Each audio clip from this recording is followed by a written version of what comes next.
காலையில் எழுந்துட்டு இது மாலையில் தான் குளிக்குது காக்கை. மாலை குளித்தல், மனை புகுதல். மனை புகுதல்னா வீடு திரும்புதல். இது ஒரு பெரிய விஷயமானா தன்னுடைய இணை இருக்கின்ற கூடு தவிர வேற கூட்டுக்கு போகாது. அதாவது தன்னுடைய ஆண் காகம் அல்லது பெண் காகம் இருக்கின்ற இடத்திற்கு மட்டுமே, தன் தொடர்புடையவர்கள் இருக்கும் இடத்துக்குமே அந்த காகை செல்லும். அதாவது ஒருவனுக்கு ஒருத்தி என்பது மனிதர்களுக்கு வெறும் வார்த்தையாக இருக்கிறது. ஆனால் பறவைகளுக்கு அது வாழ்க்கையாகவே இருக்கிறது என்பதை யோசிக்கும் பொழுது நமக்கு வியப்பாக இல்லை? புறா தன் ஜோடி அன்றி பிற ஜோடியை சேராது. அதுபோல தான் காக்கையும் தன் ஜோடி என்று பிற ஜோடியை தேடாது. காலை எழுந்திருத்தல், அடுத்தது என்ன பண்ணுது? காணாமலை புணர்தல்.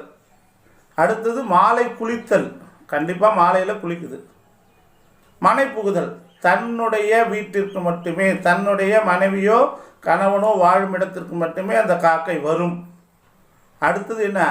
உற்றாரோடு உண்ணல். தனக்கு கிடைக்கின்ற ஆகாரத்தை அனைத்து காக்கையும் அழைத்து தன் உற்றாரோடு உண்ணுகின்ற அழகான பழக்கம், விருந்தோம்பல் பழக்கம், தன் இனத்தை அழைத்து உண்கிறது. உறவாடல். அது மட்டும் இல்லாமல் சக காக்கைக்கு ஒரு தீங்கு என்றால் அது போர்க்குணத்தோடு போராடுகிறது. தன்னுடைய சக காக்கையை காப்பதற்கு முயல்கிறது. தன் இனத்தை உறவாடி கொண்டிருக்கிறது. மனிதன் கூட தன் இனத்தை உறவாடுகிறானா என்று தெரியவில்லை. ஆனால் காக்கை தன் இனத்தோடு உறவாடும்.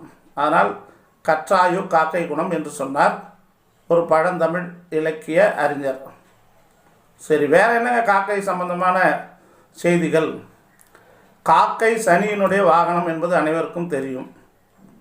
காக்கை சனியின் வாகனம். அதனால் காக்கைக்கு அன்னமிடுதல் சனி பகவானுக்கு ஏற்புடையது, பிரீத்தி. அதைவிட பித்ருக்களுக்கு உணவு படைக்க வேண்டும் என்றால் காக்கைக்கு உணவு படைத்தால் போதும். ஒரு காக்கை வந்து உங்கள் வீட்டில் அமாவாசை திதி என்றோ அல்லது உங்களுடைய இல்லத்தில் யாராவது இறந்தவருடைய நினைவு நாள் என்றோ காக்கைக்கு உணவிட்டால், அது காக்கை வந்து சாப்பிட்டால் அவர்களே வந்து உண்பதாக ஒரு ஐதீகம். அன்று காலத்திலிருந்து இந்த காலம் வரை கடைபிடிக்கப்படுகின்ற ஒரு ஒழுங்கு. காக்கை கரைத்தால் விருந்து வருகிறது என்று பொருள் கூட. இன்னும் சொல்லப்போனால் காக்கை உண்டால் அது நல்ல உணவு. காக்கை உண்ணாவிட்டால் அந்த உணவில் ஏதோ விஷமோ இல்லை வேற ஏதோ இருக்கிறது. அது மாறுபாடான உணவு. காக்கைக்கு விஷத்தை கண்டுபிடிக்கும் அறிவு இருக்கிறது. சாணக்கியன் சொல்கிறார், பறவைகளில் காக்கை போலவும், மிருகங்களில் நரி போலவும், மனிதர்களில் தோட்டக்காரி அதாவது வேலைக்காரி போலவும் ராஜதந்திரம் படைத்தவர்